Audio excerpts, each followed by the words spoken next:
Assalamu alaikum wa rahmatullahi wa barakatuh. Bismillah walhamdulillah wa salatu wa salamu ala rasulillah wa ala alihi wa sahbihi ajma'een. So for the past couple of weeks, this is our third week, we've been discussing issues related to Ruqiyah. So we talked about Al-Ain last week, the evil eye, and how that can happen, and how to counter it, and how to seek protection against it. Today, inshallah ta'ala, we're going to discuss the next major issue, which is the issue of sihr. Sihr, a lot of times it's translated as black magic, but magic is magic. There's nothing, black or white about it. All magic is kufr. So rather, the proper translation of sihr would be like witchcraft. Okay, this is the more accurate translation rather than saying black magic, as if to mean that there may be something lesser than that, which is white magic. But inshallah, if the sisters can settle down, this way everybody can hear. Now, on Thursdays, at the masjid we're covering the categories of Tauheed and discussing all the aspects of shirk, the different kinds of shirk. I had intentionally skipped this issue of sihr this past Thursday because we're going to be talking about it the entire time today. So sihr is a type of shirk, major shirk, and the general wording that sihr, when we were saying magic, like when we were talking about horoscopes, the zodiac signs, numerology, card reading, all of this falls under the branch of sihr. In Arabic, okay? All of this is under the branch of sihr, but the sihr that we're going to talk about is more specific to witchcraft. So we already talked about astrology, fortune telling and all that stuff the past Thursday. And we said that this is clear-cut shirk, and this is actually major shirk. To deal with witchcraft is major shirk. And I know going to public schools, you guys have to be very careful. Like, let's say, the Gothic culture. This is all about sihr, all right? These are not people that you should befriend, and definitely these are not things that you should be learning because it takes you out of Islam, all right? If you learn these things, you are no longer a Muslim. Allah subhanahu wa ta'ala in Surah Al-Baqarah, He mentioned to us about sihr, how it came, where, why, and why most people do this or will engage in this major shirk. Allah says that وَاتَّبَعُوا مَا تَتْلُو شَيَاطِينُ عَلَى مُلْكِ سُلَيْمَانَ, and they followed, meaning the disbelievers, followed what the shayateen, the devils gave out during the lifetime of Sulaiman alayhi salam. وَمَا كَفَرَ سُلَيْمَانَ, but of course we know that Sulaiman alayhi salam, he was a Nabi of Allah subhanahu wa ta'ala. He was not a kafir, right? So this is a refutation of Jewish traditions, because Jews, like many of the prophets that they curse, Sulaiman alayhi salam is another one. It's in the Old Testament that Sulaiman alayhi salam, he was a prophet, but then he became a mushrik, he became a polytheist. All right? So this is an outrageous claim, an accusation to make against Allah's prophets. So Allah subhanahu wa ta'ala here clarifies that Sulaiman alayhi salam, وَمَا كَفَرَ Sulaiman, he was not a kafir, he was a Nabi of Allah subhanahu wa ta'ala. وَلَكِنَّ الشَّيَاطِينَ كَفَرُوا, but the devils were the disbelievers. They were disbelieving devils. يُعَلِّمُونَ النَّاسَ السِّحْرَ, they are the ones who taught people sihr, witchcraft. Ilyas and Ibrahim, keep it down. So they are the ones, the devils are the ones who taught people witchcraft. It wasn't Sulaiman alayhi salam. So sihr is a serious crime, and it's one of the types of major kufr or major shirk, the kufr, the disbelief and polytheism that takes a person out of Islam. And it is one of the things with which people have been tested in the past, and also in our times. And until the time of Ad-Dajjal comes, more and more people unfortunately will be misguided and fall into this severe crime. The more ignorance increases, the more sihr becomes prevalent in society. And we know that these are the prophecies of the Prophet ﷺ, that during the end of times, people will lose their aqidah, their shirk will become widespread, jealousy will increase, and these are the causes as to why people fall into sihr. And the more practitioners of sihr and trickery, they're increasing day by day. We can see this all over the place. They even show up on TV. People flock to them by the millions. And unfortunately, the root cause is because people are very poor in their understanding of the right aqidah. This is why they fall into these type of shirk. Now sihr, it's called sihr, witchcraft is called sihr in Arabic. Let's say when you fast, what's that meal called when you eat that meal before dawn? What's it called? Sahur. So sihr, sahur, sahar. So this is, the root word is the same thing. This refers to something that is hidden. So sihr, it's hidden from the eyes. Sahur, this is like the darkest time of the night that you're eating this meal. Everything is hidden. So this is the linguistic or the root meaning of the word sihr, that it's something that is hidden from the naked eye. We don't see it. It's real. Allah subhanahu wa ta'ala clearly tells us in the Quran this is real. These are some trials and tests that He has sent to people, but it is hidden from the eyesight of people, and it's a deception. And we know people, subhanallah, they become super rich. These witches and warlocks make a lot of money by doing these things. So according to the Sharia, the meaning of sihr is what the magicians, they do to deceive and harm people and confuse the people. And the issue of sihr, Allah subhanahu wa ta'ala, let's look into other verses. We'll come back to this ayah from Surah Al-Baqarah in a little bit. Allah subhanahu wa ta'ala tells us in a few places in the Quran about the story of Musa alayhi salam and the debate he had with Fir'aun and his magicians, right? When Allah subhanahu wa ta'ala told Musa alayhi salam that قالوا يا موسى إما أن تلقي وإما أن نكون أول من ألقى. They said, O Musa, either you throw first, or we will be the ones, or we will be the ones to first throw. قال بل ألقوا فإذا حبالهم وعصيهم يخيل إليه من سحرهم أنها تسعى. So Musa alayhi salam said to the magicians of Fir'aun, no, you throw first. And then behold, their ropes and their sticks, by their magic, appeared to him as though they moved fast. So the magicians of Fir'aun, they had ropes and sticks. So it was a competition because magic was very popular during the time of Fir'aun. This is when it first really became widespread. Let's pause here just for general knowledge. Whenever Allah sent prophets and messengers to certain groups of people, He sent them with miracles that was the in thing at that time. Like for example, when Isa alayhi salam, Jesus, came to Bani Israel, medicine was very popular. Right? They were into medicine. It was a booming culture.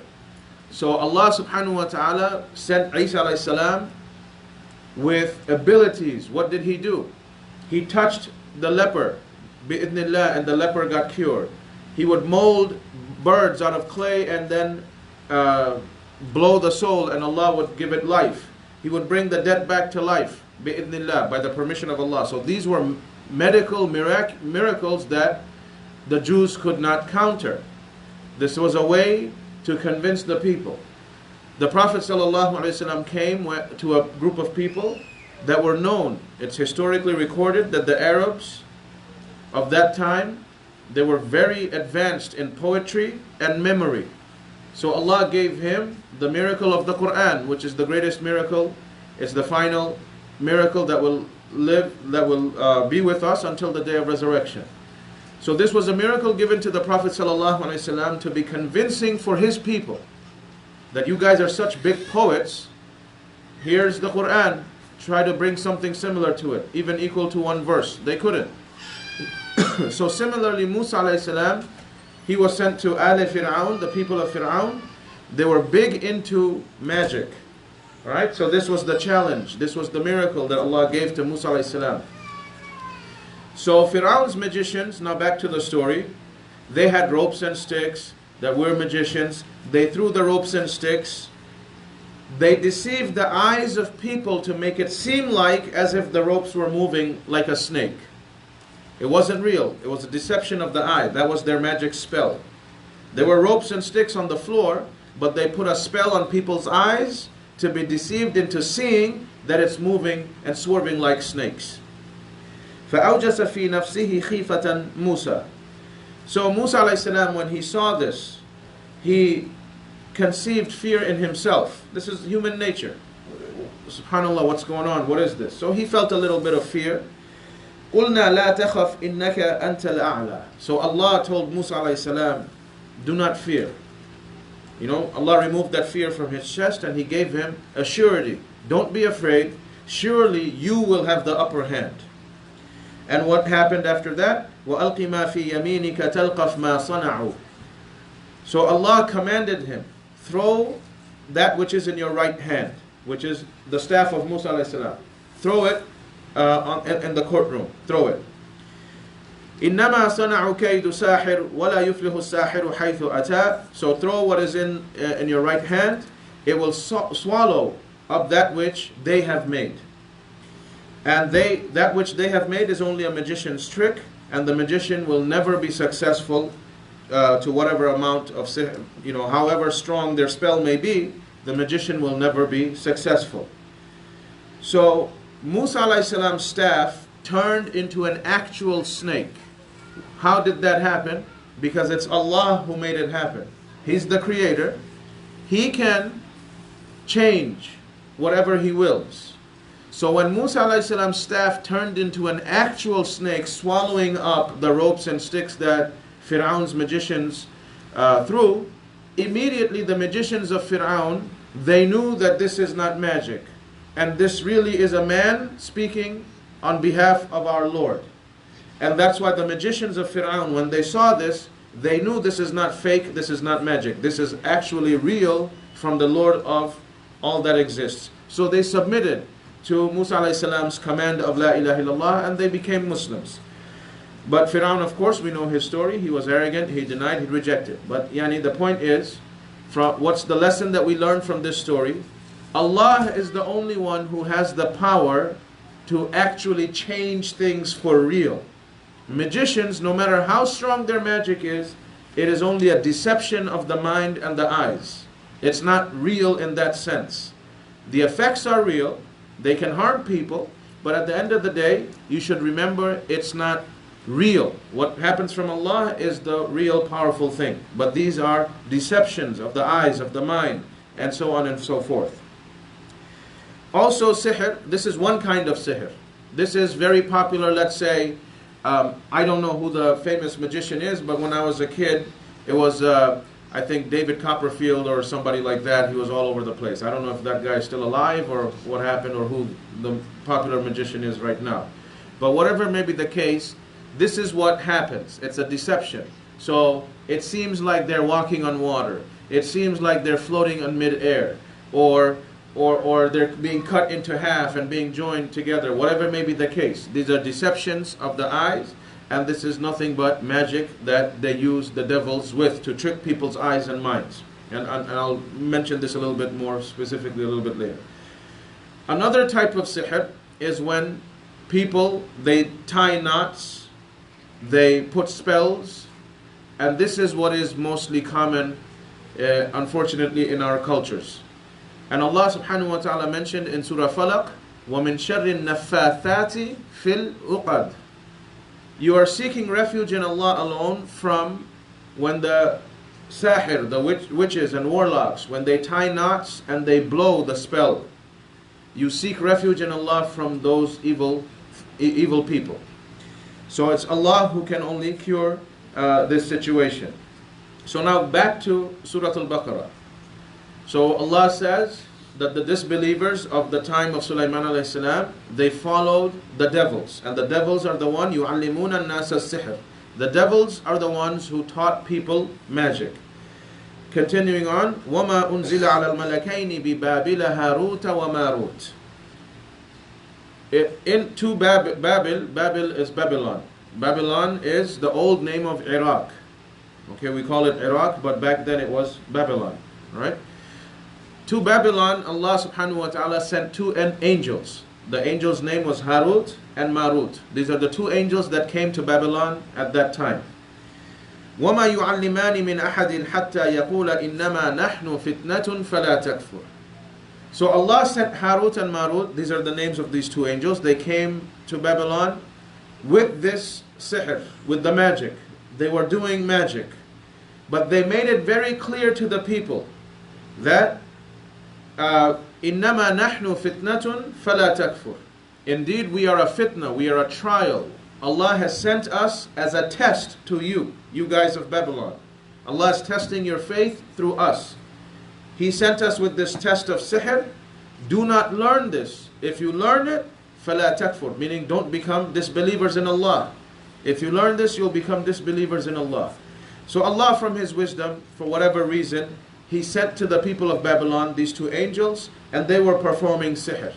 And it came as a trial. And the angels clearly warned the people that you will become disbelievers. If you learn this, we're just a test from Allah. Don't learn it.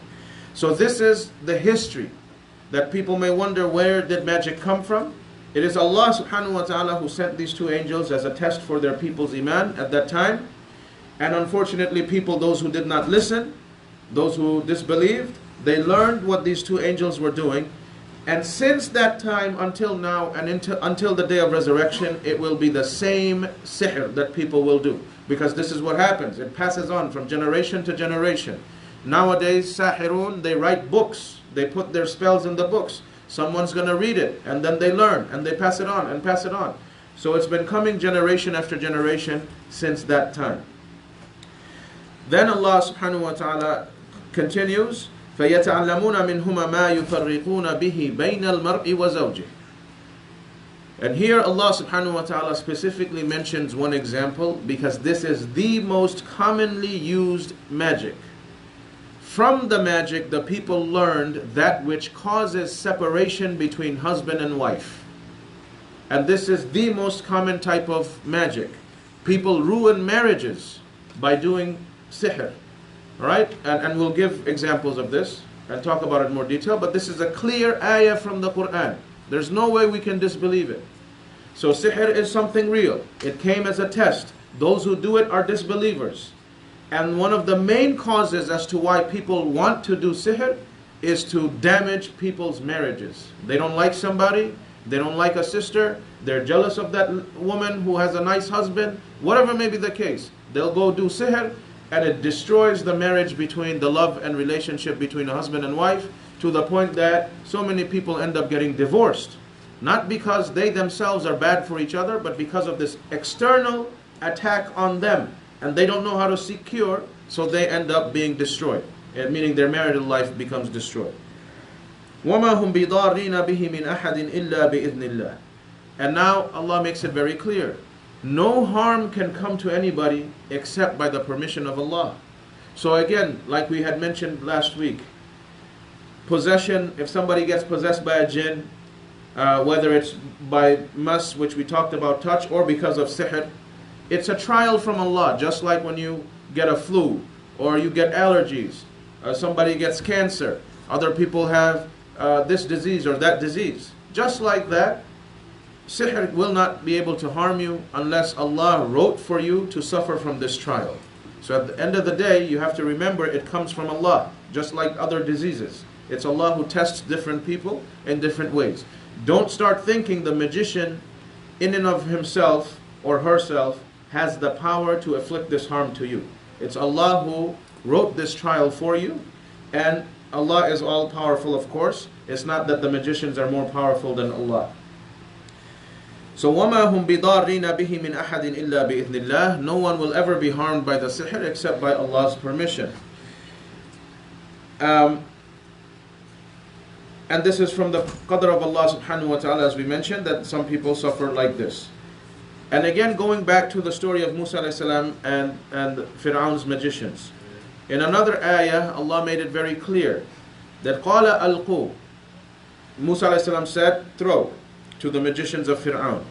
فَلَمَّا أَلْقَوْا سَحَرُوا أَعْيُنَ النَّاسِ وَاسْتَرْهَبُوهُمْ وَجَاءُوا بِسِحْرٍ عَظِيمٍ. So when they threw, the magicians of Fir'aun threw their ropes and sticks, whatever it may be, it bewitched the eyes of people and struck terror in them. And this displayed a great magic. So Allah calls it sihrin azim. It was a great sihr to be able to deceive the eyes in such a manner. So these things will happen. Different people use different spells. Like for example, let's make the connection. Allah said in Surah Al-Baqarah that one of the main reasons why people will do sihr is to cause separation between husband and wife.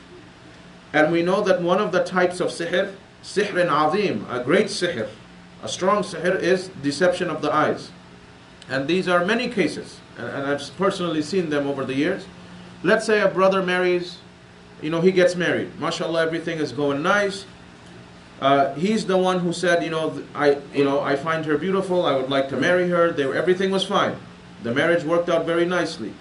Few months down the road, or even few years, or whatever may be the case, all of a sudden, usually this happens early on, brand new wife, it's just been a few months old and since they got married, and he was really into her looks. All of a sudden, he says, my wife is ugly.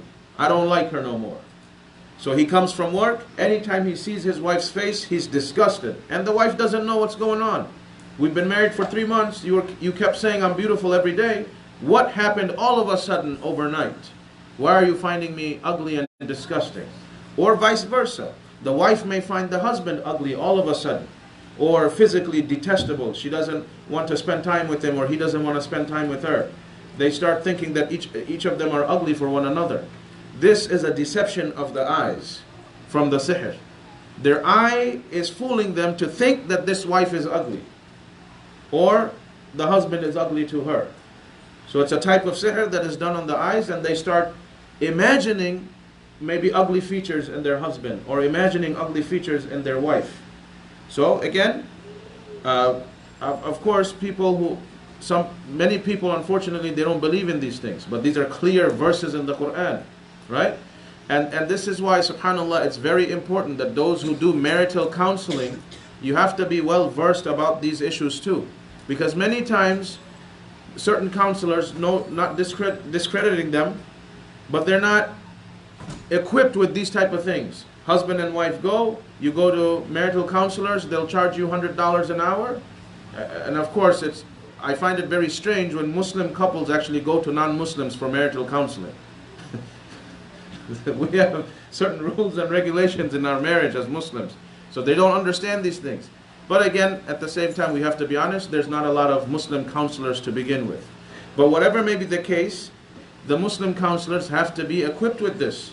Sometimes they're counseling husband and wife, yes, they're saying this, that, but the person has to be knowledgeable enough to suggest, let's do Ruqiyah, see how you guys are feeling, what's going on, see if there's reactions. Maybe the problem is from sihr. It is not an actual marital problem that they are incompatible with each other. The problem is, Qadr Allah, they are tested with sihr. Either both of them have been afflicted by sihr, or the wife or the husband, and now they're having marital problems. So someone has to be knowledgeable enough and know that this can happen. And a lot of marital problems happen due to sihr, or as we talked about last week, al-ayn, the evil eye. So moving on, in the same ayah from Surah Al-Baqarah, وَيَتَعْلَمُونَ مَا يَضُرُّهُمْ وَلَا يَنْفَعُهُمْ. So this knowledge that they learn, people learn, this magic to cause separation between husband and wife, this does not cause them, they learn only that which harms them and does not benefit them, because they're earning more sin. You earn more sin, it doesn't benefit you when you're practicing sihr. وَلَقَدْ عَلِمُوا لَمَنِ اشْتَرَاهُ مَا لَهُ فِي الْآخِرَةِ مِنْ خَلَاقٍ. And they indeed And Allah here, subhanAllah, look how specific He is. He clearly says that they make a business transaction with the shayateen, the devils, when they're learning sihr. So the witch or the warlock, the sahir or sahira, they literally have to make a pact with the shaitan, sell their souls. They lose the akhirah completely. وَلَبِئْسَ مَا شَرَوْا بِهِ أَنفُسَهُمْ لَوْ كَانُوا يَعْلَمُونَ. What a terrible end result if they only knew.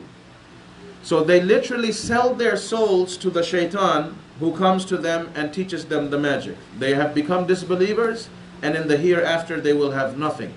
They are mushrikun. They will be in Jahannam forever. So this is something that you have to be very careful, brothers and sisters. Now, what is very present in culturally speaking? Again, let's use this example of marriage. There might be a couple.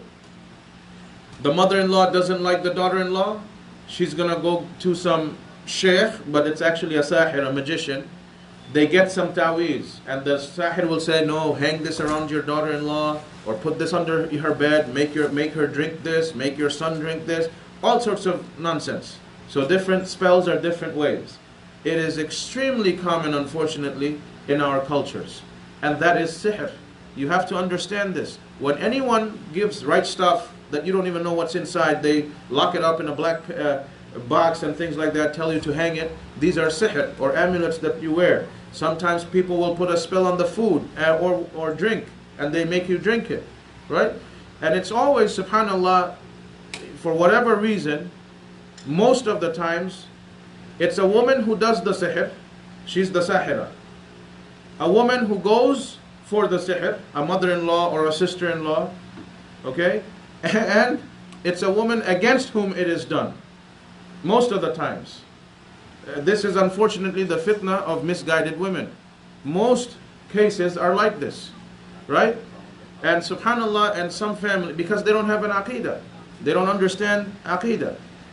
The mother who chooses a young woman for her son will be the same mother who will go to extremes of sihr to destroy this. You're the one who brought this girl for your son. Why are you complaining about her now? Right? So sihr is done to damage the marriage, or what is common from, culturally speaking, from women's side.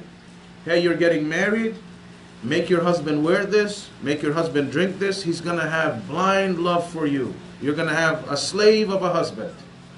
Right? You'll have him wrapped around your fingers. This is also sihr. Either to break a marriage or to cause abnormal love. They're getting these spells. It doesn't matter. Right? Both is sihr. Both types of sihr. Either to cause extreme, blind relationship, love, or to break relationships. This is why people do sihr. Or maybe somebody's jealous of a family. He goes and does sihr on all his children. Now these adult children, brother is against brother doesn't care about the sister doesn't like her brothers. It's a chaos in the family. So somebody put a spell on all 3-4 siblings, and now they hate each other. And the parents are worried sick, what's going on with my children? So any type of relationship, damaging the relationship, or causing abnormal things, like for example, cases where a man is so blind for his wife, he literally does not care about the entire world. He doesn't care what's going on. It's like he's became a zombie for his wife. This is abnormal. This is abnormal. It's like the spell has afflicted him so much. His world is his wife, and his wife is his world. That's it. Nothing else exists. So these are abnormalities. Human beings are not like this. Right? No sensible man is like this, or woman. Or a woman, she doesn't care about the entire world except for her husband. Like vice versa, whatever may be the case. So many examples of sihr can be given. And as I mentioned, sihr is the most destructive of afflictions. People can even kill someone with sihr. Okay? People can do so many things with sihr. Because this is an actual use of the jinns, the shayateen. So what happens when you put a spell, when the magician is putting a spell? It is a jinn that comes and afflicts the mind or the body of the person. The spell brings the shaitan. The shaitan is the one that enters the body, makes him think and see his wife as ugly, or his body is having other damages and this and that. Right? So many things. It's a wide range of things that can happen, and it's literally, you can't put a number to it. You can't say sihr only gives 10 side effects. You can't say that. It is literally innumerable. Everything that you can see that is real. Like for example, someone has cancer for real. A person can be suffering from sihr to make it look like as if he has cancer. Right? So anything is possible if Allah wills, that the harm or the side effects that come from it, it can range. It's not that there's a list, only 5 effects can happen. This is why it makes sihr so dangerous. And this is why you understand the practitioners of sihr, Allah says that they will be in Jahannam forever. You ruin lives. You literally ruin the lives of people forever. So the punishment is befitting of the crime. Those who go into sihr, they have left Islam, and Allah will put them in Jahannam forever because you damaged people's lives. Right? So many couples, subhanallah, nice people, they're nice for each other, but the sihr destroys them, brings problems for them and their family. Every now and then maybe the husband might have an episode or the wife might have an episode. It psychologically stresses the couple out, their children out. You know, it makes a bad atmosphere for a few days every now and then. Right? It's not an easy thing to deal with. But people need to have iman in Allah, try their best, keep working. And of course I'll give the whole Ruqiyah process inshallah next week for all the Ayn and Sihr together. So, but the point is here that brothers and sisters, if someone is suffering from sihr, don't go to another sahir and get a double sihr now. Because this is what, again, problem with aqidah. They know that someone did a ta'weez on them. The wife is suffering, or the husband is suffering, or the children are become sick, whatever may be the case. They don't know aqidah, they'll go to someone else and get another spell. Now you have 2 different sihirs on you. You just made your life worse. So you're not supposed to go. This is shirk. Any type, and we had discussed this on our Thursday lectures, that the Prophet ﷺ said that man ta'allaqa tamimatan faqad ashrak. Whoever hangs something seeking protection has committed shirk, whether in whatever you're hanging, that this is going to protect me, there's something written in here. And sihirs are always, someone may say, no, we went to that sheikh, he gave us a paper, he was reciting some Quran, and he locked it up and told us to wear it. If you wear it, if you open it, wallahi, I can swear by Allah, if you open it, you will not see the Quran. Anytime you see one of these amulets, when you open it, that's how you're supposed to destroy. You open it, and I'll mention how to destroy it. So when you open it, you're going to see most of the times grids, symbols, numbers. Yes, there might be, you can read, Qul huwallahu ahad. But on the side there is something, and there's something else, a number, a grid, a picture, and a weird name. All around that Quranic ayah, there are names of devils. The guy who's writing the sihr, or the woman, she has to, or he has to worship the devils. They have to call on the devils. So they write Qul huwallahu ahad, or Allahu la ilaha illa huwal hayyul qayyum, some ayah from the Quran. To insult the Quran, then they write the names of the devils around it, draw numbers, draw grids, pictures, images. This is an insult of the Quran. It's not the entire Quran in there. So when you open it, let's suppose, Allah forbid, someone has these amulets. You're supposed to open it. It's usually very hard. They wrap it so tight, cut it open it. Let's say you put it flat, then you take a cup of water, recite in the water, Surah Fatiha, Surah Falaq, Surah Nas, Ayatul Kursi. You recite in them, alright? Then you pour this recited water that has Allah's kalam on this paper where the sihr is. On this paper, it becomes wet, and then as you're reciting, Qul a'udhu bi rabbil falaq, Qul a'udhu bi rabbin nas, as you're reciting, seeking protection for yourself, you slowly start destroying the paper, and then you throw it away. Those who are afflicted by sihr, if they know where the spell is, subhanallah, it is instant. Instantly the person gets cured. Instantly. Like there was one specific case I dealt with many years ago. This was a family. They had neighbors. A Shia family moved in next to them. Okay? So they had a daughter. The woman, she really liked what the daughter looked like. But this family is Sunni. She knows her son cannot marry her. Okay? So she really liked what she looked like for her own son. So one day, she's like, why don't you come have some tea, let's talk. They were both from the same race. Their mother tongue was the same, just the religions are different. So through that process, subhanallah, this Shi'i woman put a spell on this girl. Within a few days, all of a sudden, this girl started telling her parents, I really think he's handsome, I would like to marry him. Out of nowhere. And the father was, what's going on? And the father was like, how dare you say stuff like this in front of me, right? So any chance she would get, she would try to talk to this neighbor boy, was falling in love with him, going blind for him, arguing with her parents, I need to marry him, I need to marry him. So then, she needed Ruqiyah for like 4 or 5 months. Then something had happened, the family, subhanAllah, because they're neighbors. When the girl came to her senses here and there, she remembered that, what's the last thing you did? Oh, I went to their house, I was in this room, I was drinking tea and she was combing my hair. Okay? So then I told the family, they're your neighbors, try to make a way, see if you can find stuff. So they went, exactly in the same room. I mean, who keeps a cup of tea and hair and spoon? You can tell, there's even spider webs all around it, that it's been there for months, collecting dust, because she protected the sihr. So alhamdulillah, the brother, they made a trick, went to the house, checked where the room, they destroyed it. Instantly, this girl woke up from her spell, doesn't remember anything what was happening for the past 5-6 months. Right? But this can happen if you find where the spell is, if Allah wills that you know where the spell is, you destroyed it, instantly it becomes a cure. But Qadr Allah, a lot of times people cannot find where these are buried or kept. They have to keep on with Ruqiyah until Allah cures it completely. Like there was another case, I know, a brother, subhanAllah, he was suffering from sihr.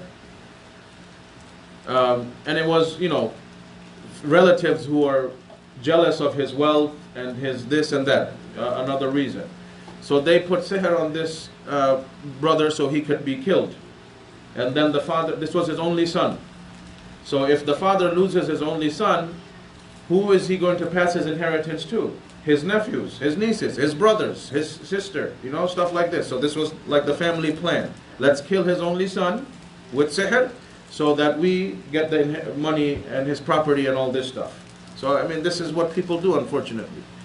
So, the brother had no access to where the spell was kept, whatever it is, but they were openly admitting.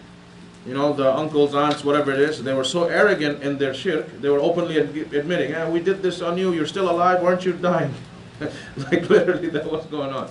So alhamdulillah, the brother kept on doing Ruqiyah, kept on doing Ruqiyah, kept on doing Ruqiyah, until many effects of his were gone.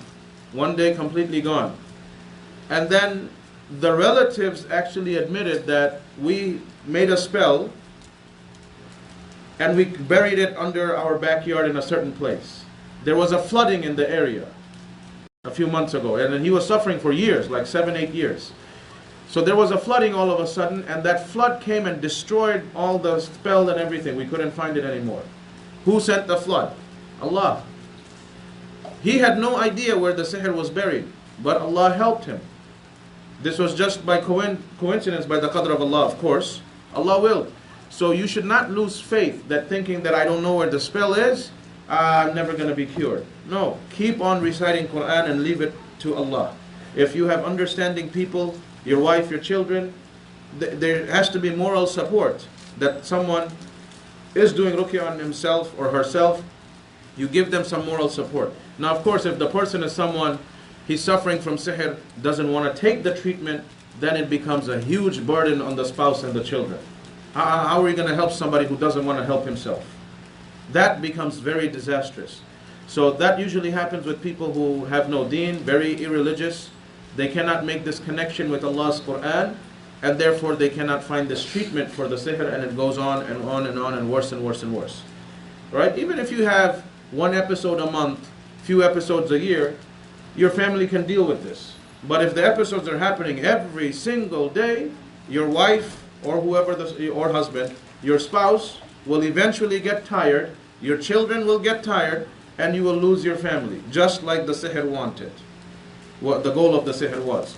So at the end of the day, every person has to be responsible for their situation. And like the analogy I made, doctors give you prescription, but the doctor is not going to come and feed you the medicine after breakfast, lunch, and dinner. You have to do it yourself. Your spouse can give you a reminder, hey, did you take your medicine with breakfast? Usually happens to us husbands, right? If the wife doesn't remind, and then we blame, hey, you didn't tell me about my medicine. This is how we are. So this is all that can happen. The reminders can be given, but the practice has to come from us, right? And in other times, subhanAllah, if you cannot morally support your spouse or child or sibling who's suffering, you should at least keep your mouth shut. Because some families, subhanAllah, they don't know, even if it's someone who's trying to deal with the sihr, doing the right things, they don't get moral support. And somebody will poke at his mind or her mind, will insult the person, say this, that. It just aggravates the person who's already having some issues with his mind. Just stay out of his way when he's trying to help, or whatever may be the case. Don't make the situation worse than what it is. They need some time. It's just like any other person. Let's say people who have mental illnesses, right? Mental health issues. And we have to be honest, we Muslims are terrible in dealing with mental health situations. Terrible. Like I remember once, I was sitting at some place, it was at the airport, airport. A Muslim family came, and I cannot, because the woman's wearing hijab, the father has a beard, and this and that. So they had a daughter with Down syndrome, okay? And she, doesn't understand fully what's going on, making a lot of noise, this, that. And it was in a Muslim country, right? Everybody's Muslim, sitting in the airport, waiting for our flight. There are a bunch of other Muslims, look at these parents, they don't, why bring this daughter out? Can't they keep, what's wrong with you? This is not a way you talk about a Muslim child who's suffering from some mental health issue, right? So we are very bad when it comes to being understanding towards these type of issues, right?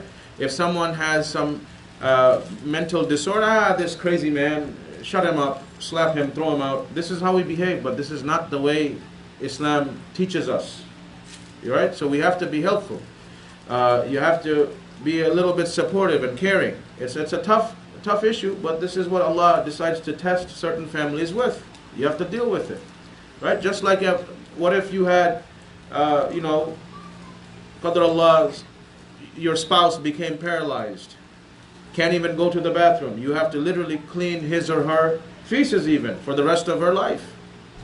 Are you going to throw her out? No. But people don't think this way when it comes to mental issues. You have to show the same type of care, right? If the person, especially if the person is trying hard, connecting with the Quran, doing what they're supposed to do, every now and then there's a slip up. It can happen as long as Allah wills, because the cure is in Allah's hands. So all these type of situations, brothers and sisters, the effects of sihr are extremely, many. It's just that the cure for it is with the Quran. Cure for it is the treatments from the Sunnah. Like for example, the Prophet ﷺ, he mentioned that ash-shifa'u fi thalatha. This is the hadith in Sahih al-Bukhari. Cure is in three things, right? Shartati mihjam, the knife in cupping, meaning hijama. Aw sharbati asal, drinking honey. Aw kayatin bin nar, or branding, cauterization. But وَأَنْهَى أُمَّتِي عَنِ الْكَيْ. But cauterization is haram for Muslims to do. So from this one hadith, we know that hijama is a huge cure for issues. Honey is a huge cure for issues, for different things. Also, the Prophet ﷺ mentioned that when he was talking about black seed, that إِنَّ هَذِهِ الْحَبَّةَ السَّوْدَاءَ شِفَاءٌ مِنْ كُلِّ دَاءٍ إِلَّا مِنَ السَّمْ. This black seed, حَبَّةَ السَّوْدَاء, in it is a cure for every illness except death. Death is also an illness, subhanAllah. So it is a cure for every disease except for death. Right? So there are many things like the olive oil, okay? The zaytun or olive. This is a thing of barakah. Right? This is of barakah. The Prophet ﷺ said in the hadith in Bukhari that the zaytun has barakah. وَالدَّهِنُ بِهِ. Rub your bodies with the olive oil. Okay? These are things of barakah. So likewise from the sunnah, there are many foods, items that Allah subhanahu wa ta'ala blessed, put barakah in. You can use these for medical purposes, for your cures, alright, for combating issues of sihr, of ayn and things like that. Right? Let's suppose, now, one point here, I hope you caught this. The hadith in Sahih al-Bukhari said, you have to drink sharbati asal. You drink honey. What does it mean? How do you drink honey? Honey is very solid. You take a spoon of honey, you put it in water, you drink the honey, make it a little bit liquidy, or mix it with some water, so it becomes to the point that you can actually drink it. This is how you're supposed to consume the honey, right? Not that you take the spoon, it's very thick, and you're just swallowing it. Rather, you make a drink, make it a little bit liquidy, mix it with water, and then you drink the honey. Okay? Or you can, like let's say when you have coughs and stuff, even doctors will tell you, take some honey, lemon water, heat it, and then drink it. Very, natural way to fight this sore throats and things like that. So there's a lot of barakah in honey. So if someone is suffering from possession, from mas or sihr or whatever may be the case, you can use these things.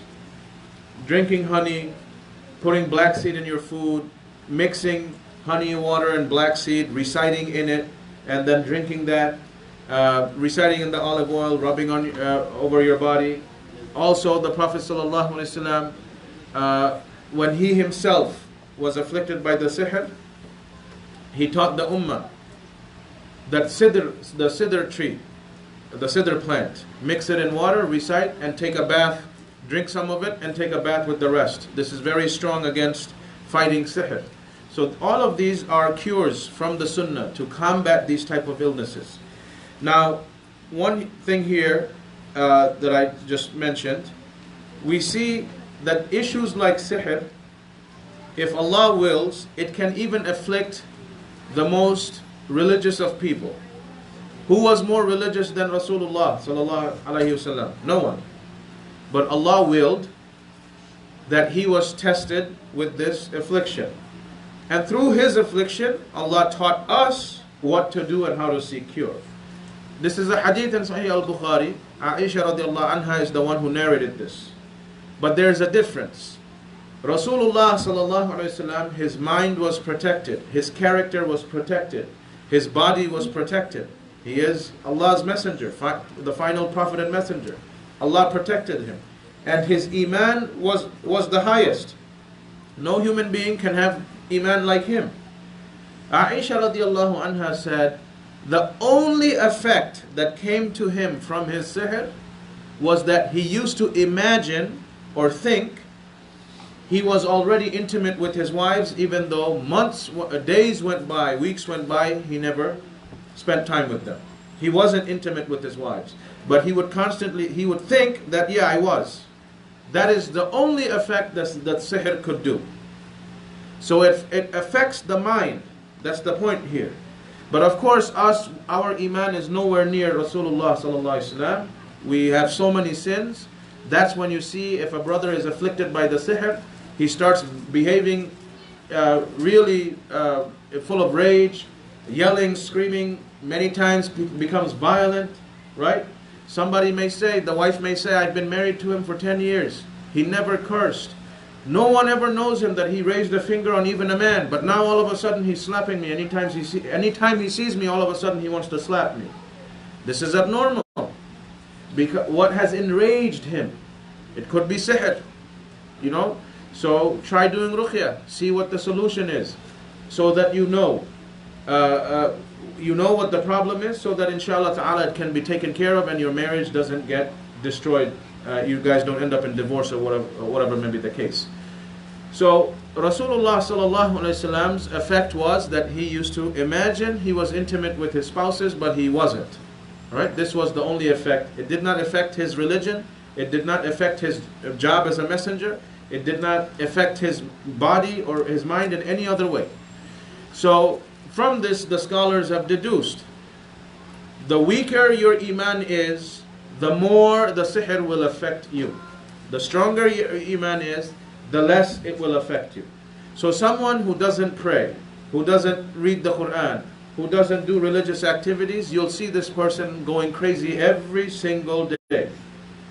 A person who's struggling with the deen, maybe his episodes might happen once a few months, once a year, once a month, whatever. You know, it'll be less. It'll be kept under control based on that person's level of iman.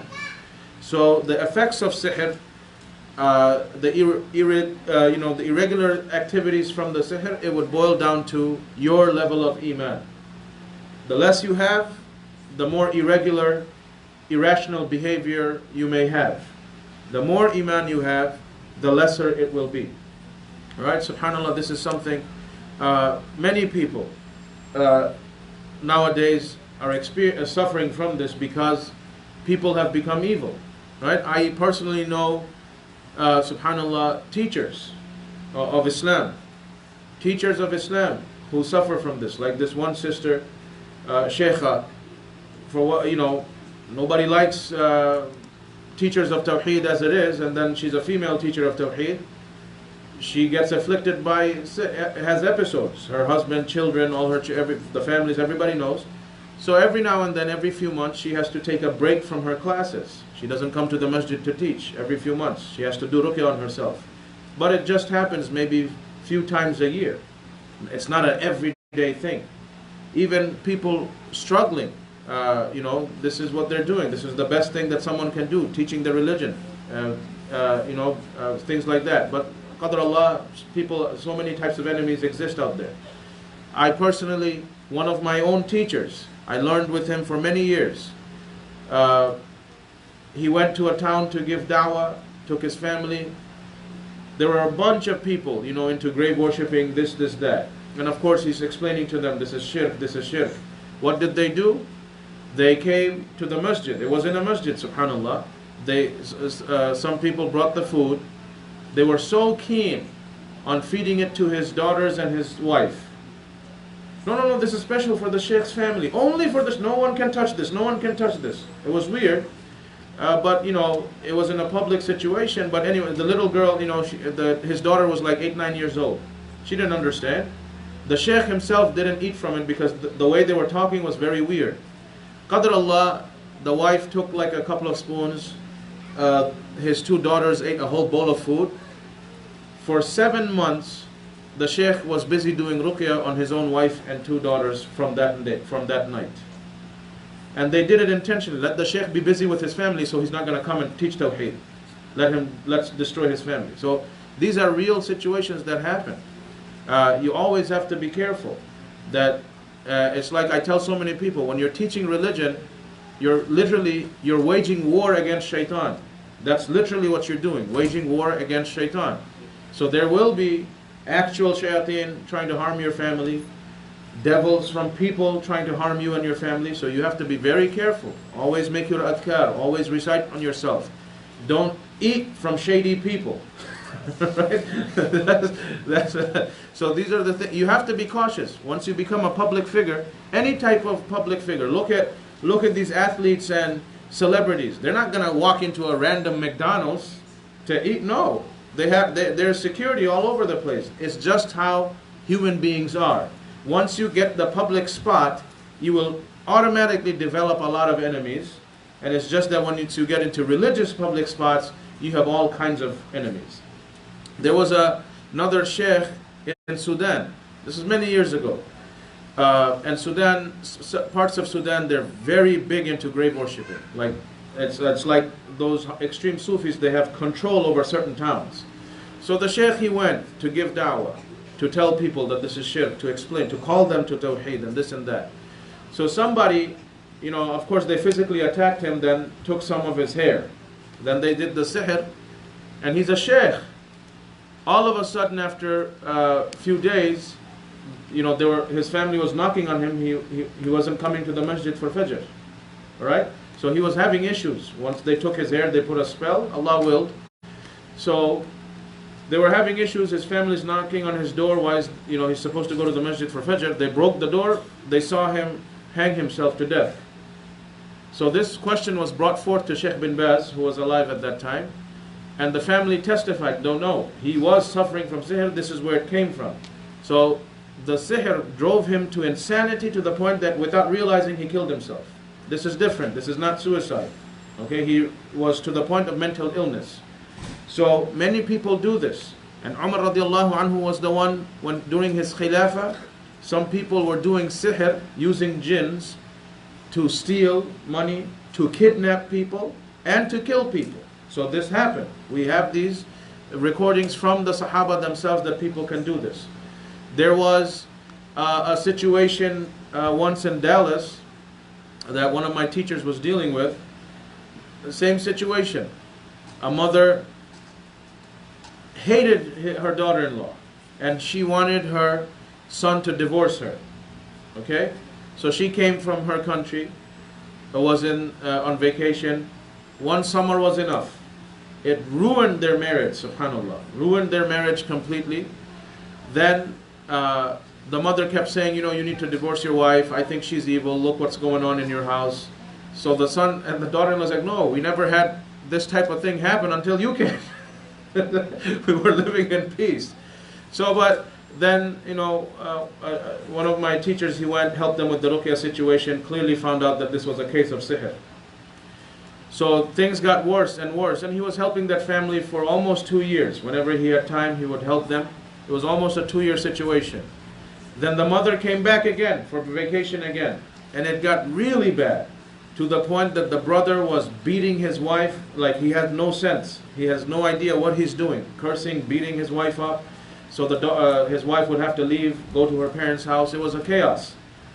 Then the sheikh went, did the ruqyah, this, that, kept on doing. So then the brother was fighting against the sihr. He was fighting against the sihr. He was a religious man, praying 5 times a day, this, that. He was trying to fight the sihr as much as possible.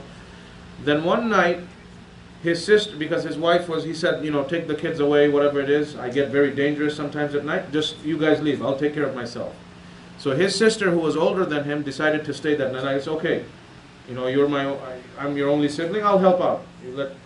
Subhanallah, while he was doing ruqyah on himself, like he's beating himself, like he's going in and out of his senses. He beat himself to death right in front of his sister. So while he's doing ruqyah, meaning the jinn are taking his own hands and striking him, or this or that. So the sheikh told the mother, you are the one who killed your son. Now live with it for the rest of your life. You killed your own son because you hate your daughter-in-law. It's like, what is wrong with people? Right? What is wrong with people that they go to these extremes? And there are many, many cases like this. Many, many cases where someone tries to do the sihr against someone, the son-in-law, daughter-in-law, brother-in-law, sister-in-law, but it comes back to haunt them in a certain way. Because it's evil. It's evil. This is pure evil. So these are things we have to be very careful of, brothers and sisters. And before the questions, maybe one of the young little girls can bring the questions. Now, as we mentioned, so when it comes to seeking treatment for sihr, we mentioned you can use these foods and items of barakah, recite in them. The Quran is the only cure against any type of possession, whether it be from sihr or we talked about from mas. Right? This is how you're supposed to treat the situation. Do not go and get more amulets and papers. So next week, inshallah, I'm going to in detail explain the entire Ruqiyah process. But for now, if anyone is suffering from any jinn-related issue, and especially sihr or mas, anyone who tells you, let me talk about this today. Let's suppose someone says he's a sheikh, he can help you get cured. Okay. If he has a price tag, stay away from him. You can give someone a gift that he helps you with Ruqyah. This is from the Sunnah. No problem. Someone's coming, spending an hour, time, whatever it is. If he has a price tag that if you come, I offer Ruqyah service $100 an hour. Stay away from that person. This is number one. Okay? Number two, if he tells you that if he asks you, this is very important. If he asks you for your mother's name, this is a sahir, this is a magician. Stay away from that person. Why? I'll tell you why. When someone writes magic spells, the devils, it's like as if he doesn't have a father. He's an illegitimate person. This is an insult to someone's lineage, right? They don't care about the father's name. Just tell us the mother's name, as if the mother doesn't know who the father is. Anything devilish, insulting, this is what they want. So the devils require the mother's name before they write the spell. That's why a person will ask for your mother's name. Alright? So if someone asks for your mother's name, hang up the phone, get away from his face. This is a magician. Third, if he gives you, even if he recites Quran, if he gives you things to wear, alright, things to wear, if he gives you papers to burn and stare in the fire, all these type of things are sihr. No one should be doing anything on you except reciting Quran.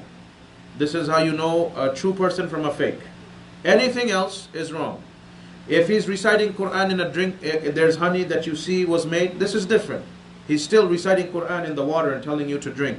He's reciting Quran in the olive oil and telling you to rub on your arms and stuff. You can see these. This is fine. Not a problem. Right? So this is something that you have to be very, very careful of.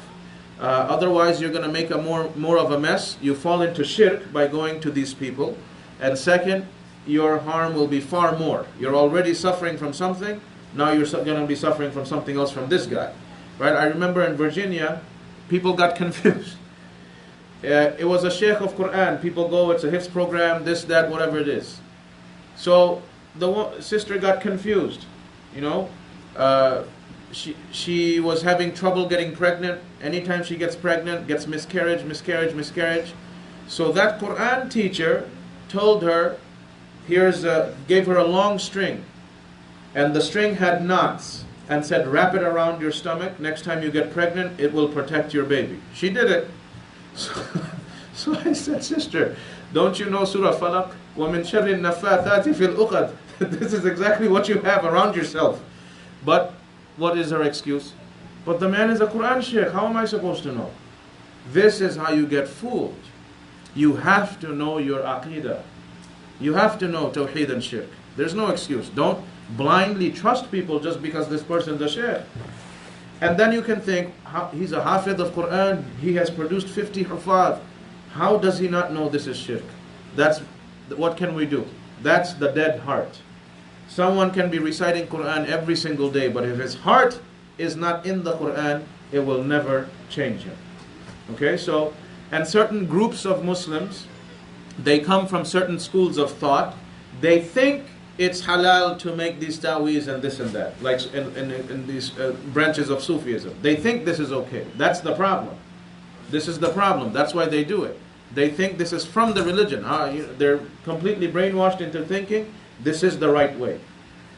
But they're making these amulets up and telling people to wear them and this and that. So you should be careful of these few things. And then go about and be careful. Now the other things that you should be aware of when it comes to issues of sihr, if someone, the signs, I want to summarize from last week, the week before, and this week. if someone in your family or someone you know, what if this person is possessed? Right? What if? How can we understand the person is afflicted by some type of sihr or mas or whatever may be the case? Right? People vary. It'll vary from case to case, but there are some general things that can be determined. Like, for example, a person may become extremely annoyed and irritated if the Quran is played. Anytime he hears the Quran, he'll start sweating, panting, fearful, getting angry. All of a sudden mood changes with the Quran. Right? Even a kafir is not going to do that when you play the Quran on him. He's not possessed. He's a disbeliever. Oh, okay, what's this? He'll quietly listen. But when people are usually possessed, afflicted by sihr or other types of possession, the Quran is the antidote. So a person will not be able to stand listening to the Quran. That he'll get extremely angry. Shut it off! Why are you playing the Quran? Like these type of abnormal reactions. Or the person will start having a panic attack, breathing very heavily, sweating, face turning red. These type of things. Also, people who are possessed, they're suffering from jinn issues. They like to stay alone. They don't want human contact. They like staying in the bathrooms for a very long time because bathrooms are the places of the devils. Alright? They may have insomnia, can't sleep at night, talking to themselves, seeing things, hearing things. These are all general symptoms that someone may have some type of problem, and you should connect him with the Quran. Right? So, someone may not take showers properly, likes to stay unclean because the devils like filthy smells, filthy environment, and so on and so forth. So there are some general characteristics, right? Also, since we're talking about sihr situation, brothers and sisters, if a couple, they have nothing medically wrong, the husband is medically healthy to get his wife pregnant, the sister is healthy, nothing wrong with her, they've been trying for years and years and years. They're both completely sound and healthy, but nothing is going on. As Imam Ibn Taymiyyah wrote in his book, this is something that one of the major effects of sihr in a marriage. It can prevent them from having children. So do ruqyah on yourselves. If you are completely proven, medically proven, there is nothing wrong with you and your wife, both of you are 100% healthy. Of course, it's qadr Allah, but you've been really trying, right, for years, all right? At the right times, in the right ways, whatever may be the case. So do ruqyah on yourselves. You never know who did what could have happened. So these are things that are very widespread. In certain areas, it's more than others. And people usually, they do a lot of... okay, one second. So, okay, let's see. Can you tell the aunties to quiet down? They're quiet, so this was old question. Can you do a lecture on how to stay away from the LGBTQ, XYZ, RST, all the letters soon?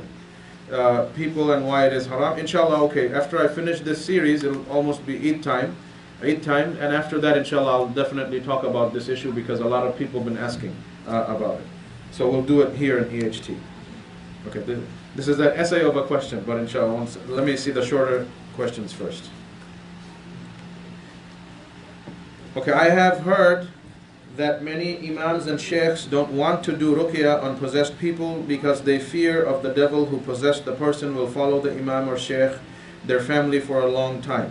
Is this true? This is not true nor false. The thing is, when it comes to ruqyah on possessed people, you have to remember, especially imams and shuyukh who are busy with communities, no one is going to have the time to come to your house every single day for a few hours to read Quran on you. It's just not possible.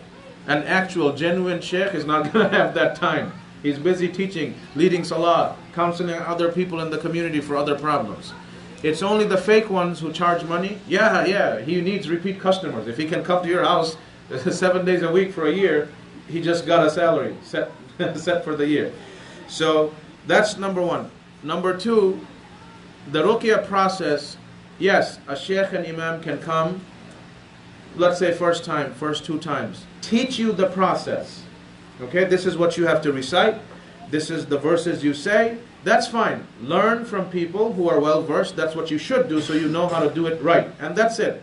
He has done his job. Now it's on you to help yourself. The sheikh can advise you. Let's make a plan. What should I be doing? How many times a day? Whatever may be the case. He can guide you. But the rest, after you take all your notes from that session and learn, then the rest is on you. Okay, now the second thing. Back to this question. It can, it cannot. If the person takes his own precautions, all right? Takes his precautions, and it also depends on the person that they're doing ruqyah on, all right? That they're doing ruqyah on. I'll tell you honest, straight up. Once I did, this was many years ago, I did ruqyah on somebody, all right? The family had a couple of people that had issues with sihr, right? Had issues with sihr. So then I had to refresh my wudu. Okay, yeah, there's pizza, so you guys want to start. Just don't make too much noise while we're doing Q&A. I went to the bathroom to refresh my wudu. In the bathtub, I found drugs. I know what drugs look like. So I found drugs. So how are you going to help this family who's suffering from sihr, but just that day they were smoking some weed? And so I said, it's useless. Then I went home from this type of people. Yes, I'm not going to lie, I'm telling you honestly. For a few nights, there was banging and kicking on my door, in my front door, my windows in my backyard, this, that. I know what was going on, I just recited in my house and things like that. But the point is this, they were people who are very low in Iman, surrounded by haram themselves. Helping these type of people with ruqyah is only going to bring harm for you. Okay? So it can happen. So if someone truly is religious, he's suffering, you want to help that person, this is different. But it can happen. However, it's not to the point that, are they going to end up possessing you? No. Inshallah, that's not going to happen. Alright? That's not going to happen unless there is something else wrong with you already. Okay? That's not that I'm doing ruqyah on somebody, the jinn comes out from there and goes inside me. That's not going to happen. And if you yourself are making your adhkar throughout the day when you're helping people, you're not going to have the problems. Okay? So be very careful. There are people that deal with sihr, then they say, my son is suffering from sihr, can you help?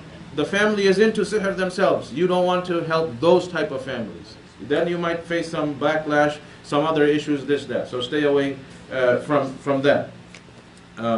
But in generally speaking, this is not something that can happen if inshallah the person takes his precautions. But the point is, remember to learn and do it on yourself. Self-help is the best help, because you're depending on Allah alone, knowing that only Allah can destroy this shaitan. You're not depending on another human being. Is it possible for a possessed person to be able to read the Quran and not be affected? Yes, it's possible, but if someone truly is possessed, he will not be able to do it for long times. The jinn inside him or her will eventually react. Because shayateen are very patient, they're smart. You might tell someone who has certain habits, oh, can you read the Quran? And he reads it for 10. See, I'm fine, I'm not possessed. But then you tell him to read 10 minutes every day. On the 5th day, he ends up having a reaction. How can someone stop associating with the jinn or devil? This is a very important question. And young brothers and sisters, so things like Ouija board, what other things are there? Similar to these type of things, where a group of kids might play the Ouija board, right? You're calling someone dead, and then sometimes something happens, moves, you hear a voice, not hear a voice. The American culture, they may think a dead person came, but it's not. It's a jinn that came. These are not things you're supposed to do. These are kufr games that put you into kufr. You're literally calling on a shaitan to come to you. Okay, so stay away from these games. You will definitely, you're opening your chance of getting possessed, being touched by the jinn, which is what possession is. I remember they were showing somebody record, Facebook, in the world of internet, you find everything. So on Facebook, somebody put, in Malaysia, they went to, in a movie theater. I think there's like, I've never, alhamdulillah, never watched a single one of these things, and I don't want to. They have, I think, movies on paranormal activities. It's like a whole series. There's like a paranormal activity 1, 2, 3, whatever it is, right? These are encounters with the other side, whatever it is, the movies they may be. So somebody was recording on Facebook in a movie theater in Malaysia. So somebody's watching this. A woman who was inside the movie theater watching this got possessed because she had some jinn issues herself. Something reacted. So, nowadays people don't want to help. When there's trouble, quick, turn on your phone and put it on Facebook Live, right? They don't want to help somebody. So that's what happened. So when, it became viral and things like that. But associating with jinns and devils is kufr. This is shirk. You lose your Islam. So this is something that you really have to understand. And games like the Ouija board and other things, you have to stay away from them. This is kufr. You might bring some devil in your house. Not might, for sure will happen. And then, of course, on top of losing your Islam, you also suffer from everything. Now, seeking protection, I already mentioned this last week. You make your daily adhkar, keep connected with the Quran, do what you're supposed to do. Then, inshallah ta'ala, jinns will not come and harm you in terms of those regular possessions or like mas and things like that. So take your precautions. This way the devils will stay away from you. And connect yourself with the Quran. Connect yourself with the deen. It's only Allah who protects. Yeah. Fasting. Dhul Hijjah, yes. Oh, by the way, if you haven't heard already, tomorrow is the first day of Dhul Hijjah. You can fast all 10 days, no problem. This is great if you can do it. So you can start fasting from tomorrow all the way to Yawmul Arafah. If you can't, you have physical illnesses, whatever may be the case, at least fast Yawmul Arafah. That's at least. Or fast as many days from these 10 days as you can, because we know that these are the best days of the year. And fasting on Yawmul Arafah itself is an expiation for 2 years, as is recorded in Bukhari. Inshallah. Eid will be Tuesday, August 21st. That's the 10th of Dhul Hijjah. Are card games haram? For example, goldfish and things like that. Well, card games are the stepping stone of gambling. All right, spades, solitaire, blackjack, all these different card games. These will eventually, this is how people, like, let's say, you don't have to go too far. Right? Ask the people who are playing blackjack, how did you start? Why are you They'll all say one day, sometime in the past, it started with simple card games, and then it just more and more and more and more, and then they became professional gamblers, poker, this, that. So these are things that you should stay away from. Like, I'm not saying if you played spade with your friends without money, of course, just that, is this gambling in and of itself? No. You're having a card game without any money involved whatsoever. All right? But this is a stepping stone to something that is severe, which is maisir, gambling. It's a major sin. So there's so many other types of entertainment, right? Go play video games or play soccer and stuff like that. Play actual games that can benefit you in some way and keep the shaitan away.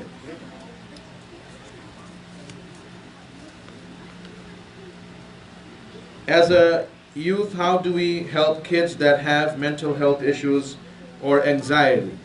Okay, anxiety is not a mental health issue. Anxiety is an issue of low iman. Okay, low iman. People are being disconnected with Allah. That's why people suffer from anxiety and stress, or the stress, chronic stress, or people that they have. Okay, yes. Two questions. Yeah. Does this distance has an effect on sahar? Like, for example, somebody sitting in Pakistan, doing something here. That's number one. Number two, in this age, there are Hindus, Christians, Buddha, and Muslims, all doing the same. Do they have the same effect? Or, okay. All right. So let me finish answering this. Now, so anxiety is usually, the case is low iman or being disconnected with Allah. So someone who suffers from anxiety, we tell that brother or sister Let's connect you back with your Islam, connect you back with the Quran. This is what's going to bring you peace. Give them some adhkar from the Sunnah that help relieve stress, so on and so forth. Now, as for other mental health issues, if someone, these are things that you can get training for, learn how to be caring. We need these type of Muslims in our communities a lot more. This is very important. But certain types of mental health, since we are talking about sihr, possessions and this and that, certain types of mental health issues like schizophrenia, bipolar disorder, these things are from jinns, split personality. These things are from jinn related issues. Either someone is possessed or afflicted by sihr. So these type of things you would have to help them by teaching them ruqyah, by teaching them how to be connected to the Quran and so on and so forth. So different types of mental health illnesses would need different types of attention, but this is something that seriously we have to tell our sons and daughters to get into. This is a field that they have to, mental health counseling, things like that they should get into. Because the problem with Muslim families, we only have two professions, engineer or a doctor. Right? There's no other profession in the world. So, no, we need teachers, we need Muslim brothers and sisters to go into education so they can become teachers at schools, so on and so forth. We need everything, inshallah. Now, Brother Riyadh has two questions. Does the distance have any effect on the sihr? Let's suppose someone is in America suffering from sihr and the sihr came from somebody in Pakistan. The distance has nothing to do with it. It's based on the spell, the level of strength or what it was done. That is what determines the issue more. Okay? Now, of course, let's suppose you know someone from Pakistan in your distant family. You know for sure. Don't just randomly accuse, because you're accusing someone of being a kafir. Okay, so you have to be very careful. Only if you have 100% proof that so-and-so is the one who did it to me, that's a different story. You would stay away from the person, not go near him, because he may intensify the spell more, whatever may be the case. And but if you're here, it again goes back to what type of spell it was. It's not that strength of distance, but of strength of the spell, and of course how much of the Quran are you staying connected with, and this and that. That would determine the side effect. And the second part of the question was? Oh, okay. So in these areas we have Christians, Buddhists, Hindus, all of them believe in these type of possessions and things like that. Like in English we call this exorcism, right? Christians, there are many Christians. I was actually laughing once. There's job vacancies in the Vatican. They're looking for exorcists. And of course the Vatican will pay you handsomely for that job. Now you can, this is a good point. Someone can now wonder, how does a Christian priest reciting the verses of Bible, how does the exorcism work? You have to remember, what is the main goal of shaitan? To make you stay in Jahannam with him forever. How does that happen? Through shirk. So let's suppose here's a Christian guy who's possessed, afflicted by some type of possession. A priest comes and he's holding his cross. In the name of Jesus, I tell you this is what they're doing. And the person gets cured. What has this shaitan done for those group of people? He convinced them that their shirk is good. His job is done. Aha! Me worshipping Mary and Jesus has helped me, so I'll worship them even more. That's why it seems like as if it's working, even though the possession ends, but their iman is destroyed completely. So same thing with the Buddhists or the Hindus. They're calling on their different gods and this and that. They're doing all sorts of things, right? So the person seems like as if it's being cured, because the jinn in them, in the person, he gets even a bigger job done. Everyone in the gathering, their iman in shirk will become stronger. So I destroyed everybody, not just one guy. And by the way, in Haiti, the country Haiti, which had the earthquake some years ago, voodoo is an official religion. It's an official religion in Haiti, meaning doing sihr. In Brooklyn, there's a lot of Haitians. Okay, in Brooklyn. I know of Muslims who live in Brooklyn, like Yemenis, Bangladeshis. There's a lot of Yemenis and Bengalis in Brooklyn. Subhanallah, there are cases that I know where a Yemeni mother or a Bengali mother went to a Haitian sahir to get a spell to harm whatever person they don't like in the family. I mean, you know, so it's ridiculous that subhanallah, where people's the level of hatred they have towards other people. Yes, Abid. Alaikum salam. You have to speak louder.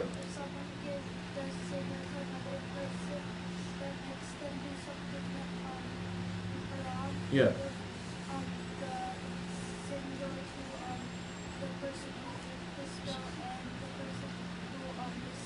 Okay, so a very good question by our young brother. If someone is afflicted by sihr and he's to the point he has lost his mind, and then he does something that's considered a sin, is this person held accountable? There's two things. Let's suppose someone, even if it's a majnoon, like an actual crazy person, okay? He just doesn't have control of his mind. The rule in Islam is, even if someone is suffering from sihr to the point that he lost his mind, or any type of crazy, insanity, if a person harms someone else, let's say someone got afflicted by sihr or went insane in some way, went and destroyed the neighbor's tree, the family of the insane person has to pay for the damage. This is a rule in Sharia. This person will not be accountable by Allah. He lost his... The qalam is raised from when you're sleeping and from the insane person. Okay, this is a hadith. He's not earning a sin from Allah, but the Sharia rule is, because there was physical damage by him, his family has to repay for the damage. Okay, this is the Sharia ruling. So he is inshallah excused, but if he causes some type of harm or damage, there has to be some type of consequences that you pay. If someone went completely insane, stole your car, crashed it, his family has to make that up. Okay, so this is that's how it would work. Yes, brother. Can the devil or shaitan do the sihr himself, or it has to be done through a person, a human? Okay, so another good question. Does the shaitan do the sihr, or is it a person who does the sihr? The sahir, the magician, he learns the sihr from a devil who knows the sihr. A shaitan comes and teaches the person. This is what they do. Alright, so the person who wants to become a sahir, and inshallah none of us, okay, you don't want to go to Jahannam forever. So the one who decides to do this, he has to literally do certain things that call a shaitan on. That shaitan then teaches this person what to do. Like I'll give you an example. This is one very common, a new thing that came up in the past few years in Morocco. And Morocco is also one of those countries like Yemen, Pakistan, certain African countries, very widespread on sihr. Okay, so in Morocco, what if someone wants to become a sahir? Like there's a new trend. They wait for a fresh body to be buried. So someone sees where there's a death, they bury the body. Alright, and how do we know this? Because a woman was captured, and then she admitted this to some of the ulama that captured her before executing her. So, so they watch out for that fresh body. They wait, everybody leaves, and at nighttime, the day the body was buried, this person, the man or the woman, will go, dig the body up, or at least a hand, cut the hand, saw it, bring that hand, and has to cook with that fresh dead hand.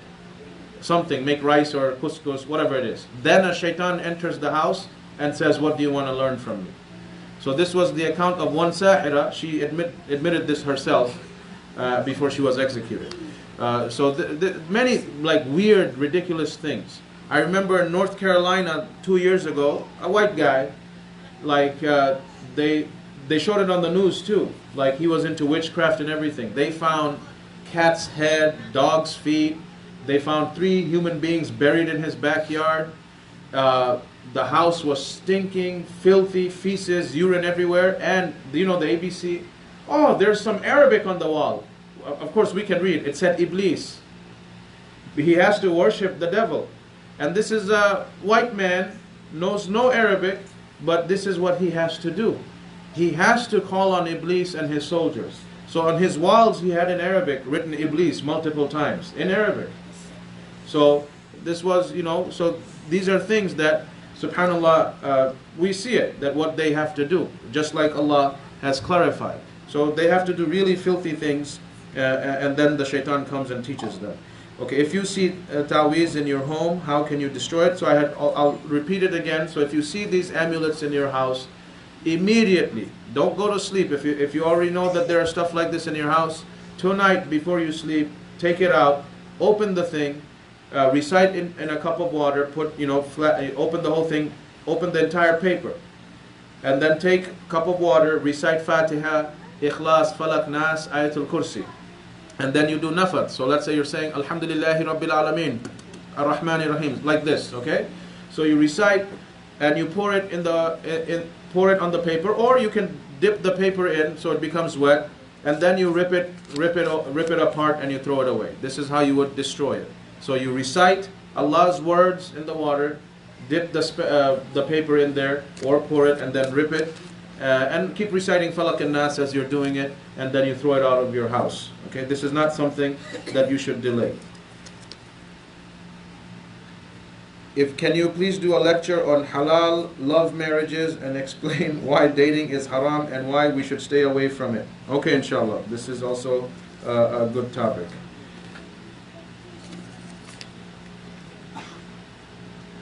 Is it haram to wear a necklace and it has eyes, hand, and other things? Yeah, don't wear necklaces that have a face. Obviously a face, because that's the same prohibition of pictures. The eyes, if you are wearing a necklace that has an eye on it, that is what I had discussed last week, that this is a bid'ah.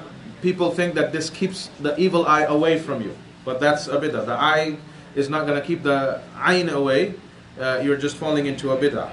So also with the hand, usually these necklaces have some significance. If it's a necklace with just a hand, many people will say this is the hand of Fatima, or the hand of this, or the hand of that. It's going to protect you. This hand is like, stop evil. Like, that's literally what, right? That's what it is. That's what they'll think. So these are not things that you should wear. Any type of other jewelry, necklace, and everything is fine. So if you see that there's some significance in these parts that they have, the body parts, then don't wear those necklaces. A husband beat his wife and killed himself. Does this also pass as suicide, a sin? This only Allah knows best. Obviously we don't know. I have no way. If the husband had no type of sihr issue and this is what he did, then of course this is suicide. Okay? But Allah knows best. What if he had some issue? Okay, so there's no way for us to determine this unless the family knows for sure. Then we leave it to Allah subhanahu wa ta'ala, and may Allah forgive him if that was the case.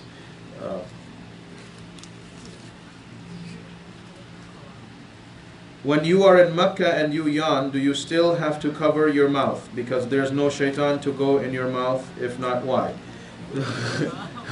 So when the Prophet ﷺ taught us that when you yawn and you put your mouth in your hand, he was either in Mecca or Medina. Right? He didn't go anywhere else. So you do that. This is from the adab of Islam. This is something that you do. It's not that there are no shayateen in Mecca or Medina. Okay? That's not the case. Because a lot of times people get confused. The Dajjal will not be allowed to enter Mecca and Medina. It means there's no shaitan in Mecca and Medina. No, there's shayateen everywhere. Alright? And of course there's people shayateen everywhere too. So, but this is more specifically talking about when you're yawning, you cover your mouth so that the shaitan doesn't enter, meaning some jinn doesn't enter your mouth. There's nothing you're supposed to say. I know in certain cultures they'll say La hawla wa la quwwata illa billah, then cover your mouth, or some other phrases. That's not from the sunnah. You just cover your mouth when you're yawning. Our last two questions and then we'll pray inshallah. Why does antipsychotic help patients if it's only sihr or other things like that? These are like antidepressants, antipsychotics. They shut off part of your brain. It literally numbs parts of your brain. That's why the person literally over time becomes a vegetable, right? But again, let me repeat, I'm not saying if someone's on antidepressants or these type of things, I'm not saying that listen to this lecture and stop taking it tomorrow morning. If you go cold turkey, you will severely damage yourself. So that's not how you're supposed to do it. While taking these medications, connect yourself with the Quran, do it, and then you would have to seek the advice of your doctor that I'm feeling better, how can I slowly wean off from this? Then he will have to prescribe to you how to do it. Okay, so you would have to go to the doctor for this. But while taking this medication, do the Quranic treatment so that you are able to gain strength over your mind, bi'idhnillah. Now, comment on depression as well. Depression, anxiety, all of these things happen because we are disconnected with Allah, for us as Muslims and everywhere else. Look at, even 100 years ago, even in our grandparents' generation, no one heard of, why are you sad? You're depressed? What's wrong with you? Right? This is how they would react. Like, there's so much to do in life. Why are you sad? And they were more religious. The generation of our grandparents, generally speaking, were more religious. So, and 100 years ago, 200 years ago, these were unheard of illnesses, even in the Western society, because people had moral values. They didn't run. It's not like it wasn't a dog-eat-dog world, right? People run after money, run after money. They don't care about their afterlife at all. So it's from Allah that your heart is so occupied with the dunya, which is something bad for your heart. The ruh, the soul, is so occupied with the dunya, it's missing its creator. And that's why you're facing imbalance in your mind. You're depressed, you're sad, things are not making you happy. Right? Whereas you look at people, even if they're poor, but they have deen, they have this, they're very happy people. And actually research was done by Western sociologists. People who are religious, in whatever religion that they're following, they have a faith and they believe in an afterlife, they tend to be in general happier than people without faith. Okay, it's just how Allah made human beings. So these type of things would have to go back to connecting ourselves with the Quran and things like that. Can you hang family pictures or other portraits that may have animals on the wall? What about stuffed animals in the house, and can you pray in the same room? So I had briefly answered this. Inshallah ta'ala, I'll just talk about this in Jummah next Friday. This can be a khutbah topic so everybody can clearly understand. Okay, now this last question. Okay, as we know, zakat is fard and qurbani is wajib. I'll correct you here, sister. The word fard and wajib is the exact same meaning. Both mean obligation. So zakat is fard, qurbani is actually a sunnah. It is fard or slash wajib, whichever word you want to use. Is fard only if you go for hajj. Otherwise, everybody else, it's a sunnah. You have the means, you want to do it. You don't have the means, don't have to do it. No problem. Okay, so zakat is fard for people who have certain amount of gold, silver, or money. But in USA, many people took loan for buying a house, pay mortgage for around 30 years from the bank. So is zakat fard for this type of person? Are they out of zakat for this long period, like 30 years? No, this is not how it works. First of all, of course, we want to make sure that it's a halal mortgage. That's number one. Number two, anything that you have, whether it's a car you bought, you're paying the money, riba-free installments, I'm paying $1,000 a month. That's probably you got a 7 Series or a S-Class, right? So whatever may be the case. Or your house, you're paying $1,500 a month. This is a monthly payment that you're doing. You're paying your monthly payment, you have your expenses, whatever it is that you're doing. At the end of the year, if you are over your nisab, it was there for a constant year, above your minimum, then yes, you do have to give the zakat. Now, after paying all of your expenses, you never even met the nisab, no zakat for you. This is how it would work, okay? So no nisab, no zakat. But after covering all of your expenses of life, you had the nisab for a whole year, then you have to give zakat on that amount. Okay, some of our sisters wear hijab, mashallah, very good. But at the same time, they wear tight pants or tops, which almost display the body shapes. Some of the critiques of Islam though they are Muslim, indicate that this is your hijab, which is only covering hair but not displaying body. So the question is, should sisters focus on body than hijab? How can we answer these types of questions from people who criticize hijab? Okay. All right, so this is a good question. Now, of course, hijab means to cover. Okay, we can say this. There's a hijab on this table. This cloth has completely covered this table. This is a hijab. This is what hijab means. So the word hijab, it means you cover yourself head to toe. Now, of course, many people may not know it, or maybe our young sisters, they start with something. Okay. Yes, of course. Alhamdulillah, you're covering your hair. Many girls don't even do that much. You want to start slowly, make dua to Allah to make you stronger in your iman, get moral support from your family and friends. This is great. Okay? But eventually, as you are progressing in your religion, and when you understand properly what the hijab is, then you have to wear it correctly. Right? Like, for example, in Surah Ahzab, Allah mentioned the word jilbab, and in Surah Nur, Allah mentioned the word khimar. These two words are clearly mentioned in the Quran. So khimar, jilbab, everyone in the world knows what these two clothings are. Okay? So the long garment that they wear from head to toe. This is what the jilbab and the khimar are. And these are the two specific words Allah mentioned in the Quran. Now, anything that classifies as a khimar and jilbab, different cultures have different colors, different sizes and shapes, whatever may be the case. But if it fulfills that condition of jilbab and khimar, they have done their job. Okay? That's not an issue.